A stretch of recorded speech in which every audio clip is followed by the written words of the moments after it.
Well, hello, and thank you for tuning in to this special edition, this special video on what's happening with construction on Lake Street here in Wayzata. Underway with our formerly called Lake Effect project, now the Panoway on Wayzata Bay, and this is phase one of that. So phase one really incorporates everything north of the railroad tracks. And what we're trying to accomplish with this whole project is to make Wayzata more walkable and make Lake Minnetonka more accessible to our residents. So that's the ultimate objective here. So what you're going to see unfolding over the next weeks and months is a project that's going to narrow Lake Street to provide it a more walkable environment, wider sidewalks. We're going to be extending the Dakota Bike Trail further into town. We're going to have a plaza that's going to extend for about 4 blocks in front of, starting with Code and moving west. It'll include water features, restrooms, other amenities. It's going to transform Lake Street and make it much more accessible, a much better experience for all of our residents. We have decided, the City Council has decided to move ahead in spite of this COVID situation for a number of reasons. One, we've got a lot of infrastructure that needs replacing. We've got old pipes, we've got sidewalks that are deteriorating, people tripping on it. All of that needed to get done anyway. We looked at our finances very carefully. We wanted to make sure that the expenses for all of this work were covered. We also looked ahead to a probable recession coming down the pike at us. We wanted to make sure that financially, by doing this project, we wouldn't impose any further burden on our residents. So once we were convinced with that, it was important that we do this work anyway for the future of the city. The businesses are shut down, the restaurants are shut down. We can get this work done without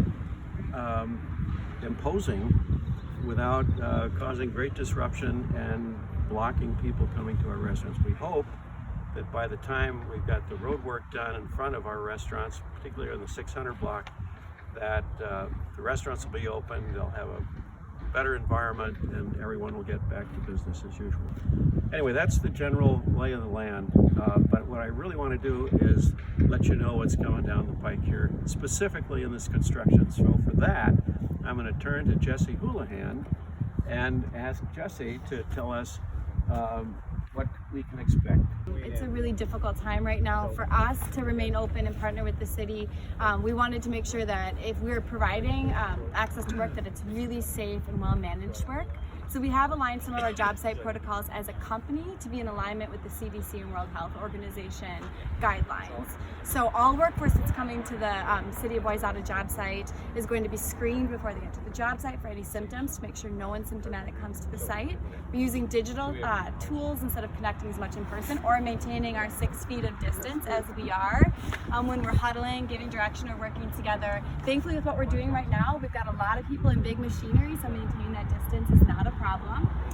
Any shared sort of workspaces are getting cleaned a lot more. We're making sure people have regular access to hand washing and hand sanitizer as well. We're standing right at the intersection of the lake in Ferndale. This is a part of the phase one of the project. So spanning from here all the way to Barry, you will see about half of the street shut down at a time as we mill, regrade, continue to do demo, taking out the sidewalk, and then eventually do that deeper utility work, and then bring back a trail, a street, great planters, lighting all of that over the coming weeks. This half of the street will be shut down for a period of time, and then we'll shift to the other half of the street. Next week, though, we're going to start construction on the 600 block. So you'll see safety, separation, and some of the directional wayfinding that's going to help people know where to drive. That'll be coming up this Friday in preparation for Monday's work.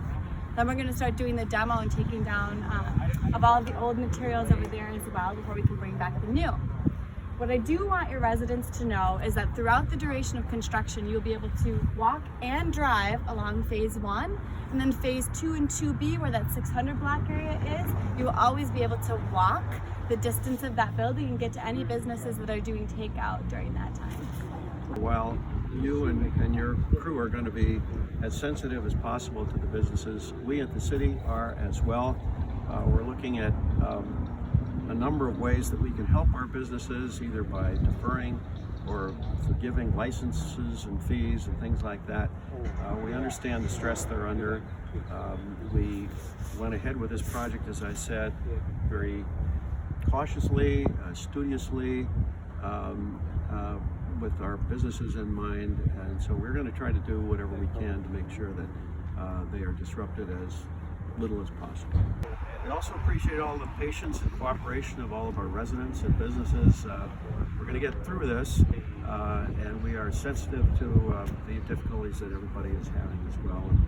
And we'll try to be as gentle as possible. But anyway, thank you again for tuning in, and we'll look forward to talking with you again when we have more information for you.